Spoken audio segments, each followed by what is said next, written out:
TFNN. Headline News Update.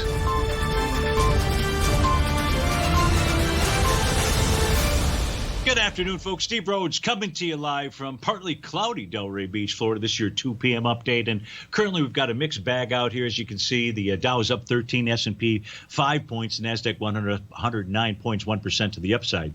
The Russell is a weak indice out here, down 8 points. Actually, it's the semis that are down 19 points. So if we take a look at the S&P 500, what they did yesterday was they generated a bearish reversal candle.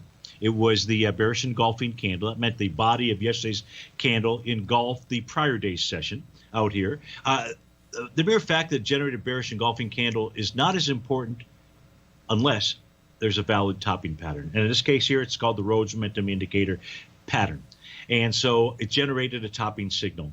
The S&P is trading at 33.79. Now, when you generate a topping signal, the important thing is understanding where levels of support are. Well, to manage the S&P 500, it's incumbent upon you and I to go take a look at what's going on inside the equity futures contract. You know, the one that is basically trading just under 23 hours a day out there, because it's going to provide us with way more information than an instrument that trades for 6.5 hours.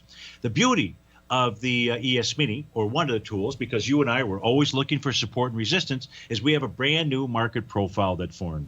And that's at 33.42. So in order for yesterday's signal to mean a thing, to mean anything, not to mean anything, but to mean something like a change in trend, you need to see a close below the bottom of that profile, 33.42. And it must be 2 consecutive closes, because it can just simply be a so-called one-hit wonder.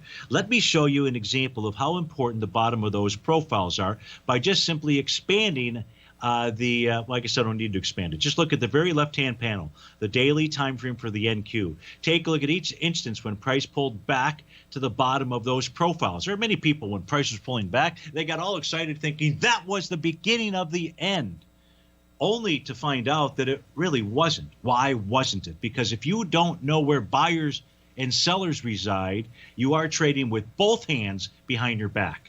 And we don't do that here at TFNN. Take a look at the NQ. We could have said back on August 11th, it was curtains, it was over, it was sayonara baby. No, it wasn't. Price was just testing the bottom of that profile, very much like what the ES Mini did here this morning. So the number to be watching is 33.42. If you see it close below that for 2 days in a row, then we've got our change in trend. Folks, stay tuned for 2 more great hours. You've got David White, your favorite polar bear. He's up next. Tom O'Brien to take us on home. And tune in tomorrow at 1 o'clock for the Trader's Edge Show. Have a terrific Thursday.